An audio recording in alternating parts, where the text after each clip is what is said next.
ওই যে মানুষের আর গাড়ি ঘোড়ার কলরব, তার মধ্যেও মিউজিক। এই যে পাখির ডাক, হাতে মিউজিক। বৃষ্টি পড়ার শব্দে মিউজিক। শিশুর কথায় মিউজিক।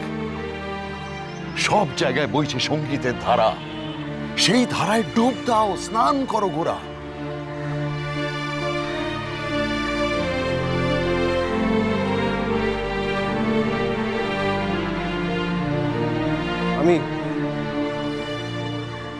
আমি এসব বুঝতে পারছি না। বেশ, আমি সহজ করে বলছি।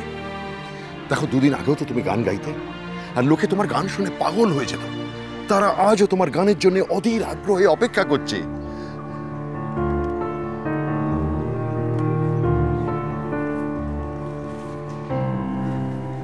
কিন্তু আমার আর গান গাইতে ইচ্ছে করছে না যে। এ তোমার মনের সাময়িক জড়তা। কাটিয়ে ওঠো সব দ্বিধা, সব স্থবিরতা। নিজেকে ঢেলে দাও গোরা।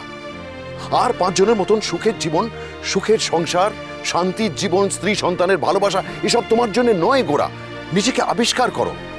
একজন শিল্পীর শুধু নিজের কথা ভাবার অধিকার নেই। কি বলছেন আপনি? রূপাকে ভুলে যাও? না, ভুলতে তো তোমাকে বলছি না, কিন্তু যার যোগ্যতা আছে শিল্পীর জীবনের দুর্বার গতির সঙ্গে পা মিলিয়ে চলার, সে নিজেই জায়গা করে নেবে তোমার জীবনে। কিন্তু তার জন্য নিজের আসল সত্তাকে ভুলে যাওয়া, ঘরের কোণে বসে হাউতাস করা, এ তোমাকে সাজে না। ফিরে এসো গোরা, সামনে তাকাও। গোটা পৃথিবী গান পেতে বসে আছে। গান ধরো, নিজেকে প্রকাশ করো। আমি পারবো না। পারতে তোমাকে হবেই। রবীন্দ্রনাথের গান সবার মধ্যে ছড়িয়ে দেবার দায়িত্ব তোমাকে পালন করতেই হবে। তুমি পালিয়ে যেতে পারো না গোরা। কোথায় যাচ্ছ? কোথায় যাচ্ছ তুমি? বসো এখানে, বসো, গান ধরো, আমার সঙ্গে গলা মেলাও। ওই গানটা গাও। আকাশ ভরা সূর্য তারা, গাও। বিশ্ব ভরা প্রাণ তাহারি মাঝখানে, গাও। আমি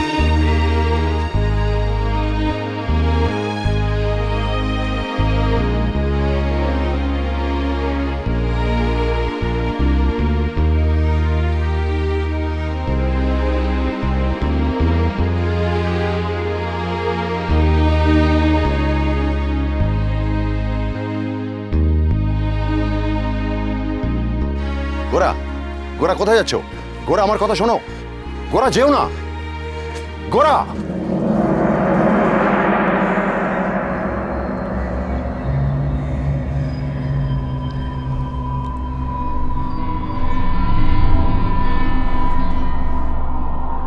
That's very kind of you, Mr. Lewis.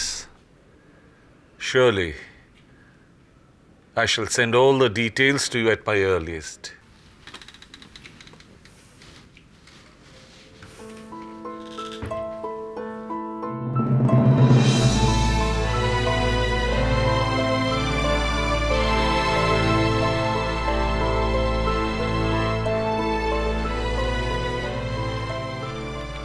Can I call you back? Thank you, thank you. কি ব্যাপার? বাবা, আজকে আমার অনেকগুলো ভুল ভেঙে গেছে। অন্যের উপর রাগ করে আমি এতদিন অনেক ভুল করেছি, পুপের উপর অনেক অত্যাচার করেছি। কিন্তু আজ আমি বুঝেছি যে তোমার চাহিদার যথার্থ মর্যাদা আমি এই যাবৎ রক্ষা করবার চেষ্টা করেছি বৌমা। কিন্তু পুপে দিদির জন্য যে কারণে তুমি আজকে আমার সামনে এসেছো, তার সম্মান পালনে আমি অক্ষম। তাই ও কথা বলে আমাকে তুমি লজ্জা দিও না। বাবা, এতদিন আপনি যা করেছেন সবই তো পুপের ভালোর জন্যই করেছেন বাবা, তার খুশির জন্য করেছেন। আজকে যখন তাকে সত্যিকারের খুশি দেওয়ার একটা সুযোগ এসেছে, আপনার মুখে কি এই কথাটা মানায়? বৌমা, আমি এই যাবৎ পুপে দিদির জন্য যা করেছি সবই তার মঙ্গলের জন্য। তবে পার্থক্যটুকু এই যে পুপে দিদি তার তাৎক্ষণিক সুখটুকু দেখেছে।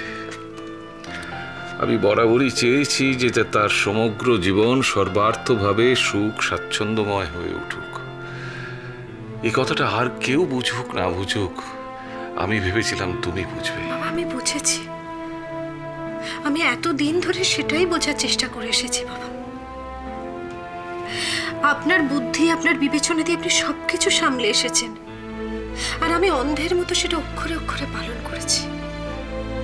কিন্তু বাবা, আজ যখন পরিস্থিতি অন্যরকম, তখন সেখানে না একটু ব্যতিক্রম হলোই। তুমি কি করে এরম অবিবেচক, আবেগপ্রবণ হয়ে উঠলে? বাবা, আজকে যে আমার চোখের উপর থেকে ভুলের পর্দাগুলো সরে গেছে, আমি তো বুঝতে পেরেছি আমি এতদিন যা করেছি, যা বুঝেছি, সবটাই ভুল। ভালোবাসা কি, ভালোবাসা কিরকম হয় আমি তো কোনোদিন বুঝতেই পারিনি।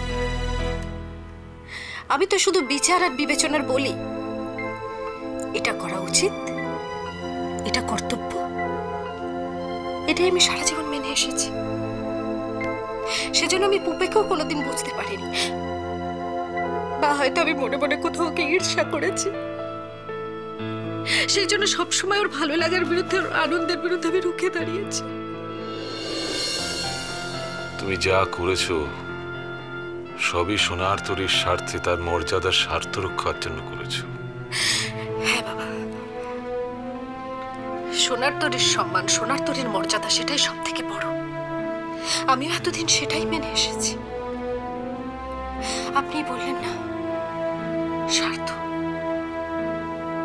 স্বার্থ হচ্ছে সবার উপরে।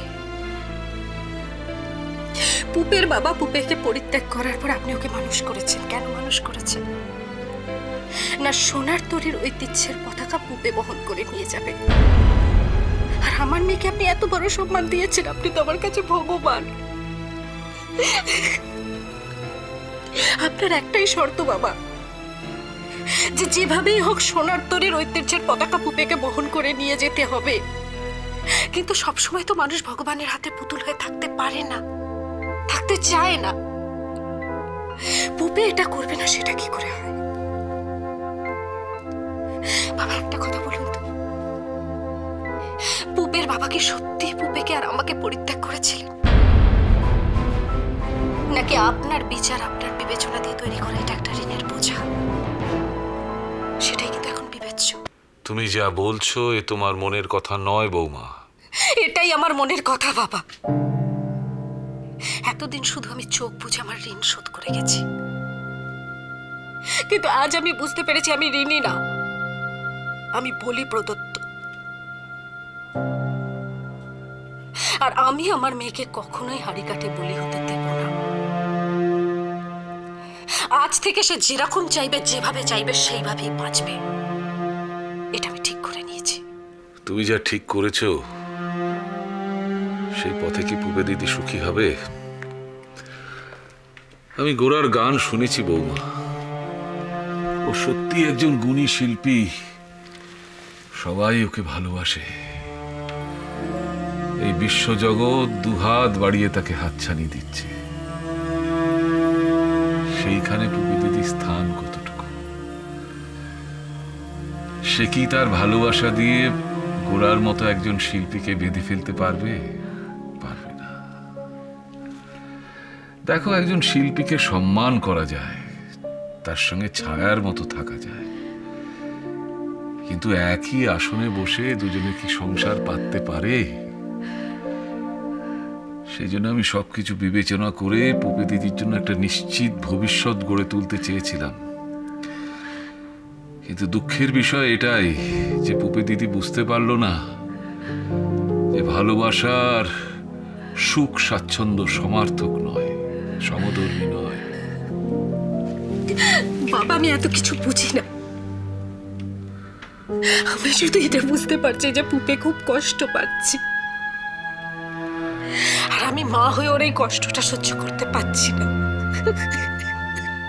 আমি সব বুঝি বৌমা, সেই জন্যই তো পুপে দিদিকে আমি বিদেশে পাঠাবার বন্দোবস্ত করছি। আগামী কয়েক সপ্তাহের মধ্যে পুপে দিদিকে বিদেশ যাত্রার একটা বন্দোবস্ত করে দিতে পারবো বলে আশা করি। সেখানে থেকে তার মনটা নিশ্চয়ই হালকা হবে,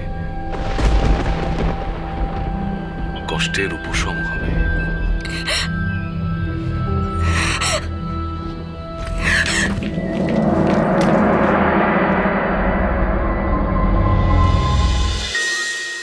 গানের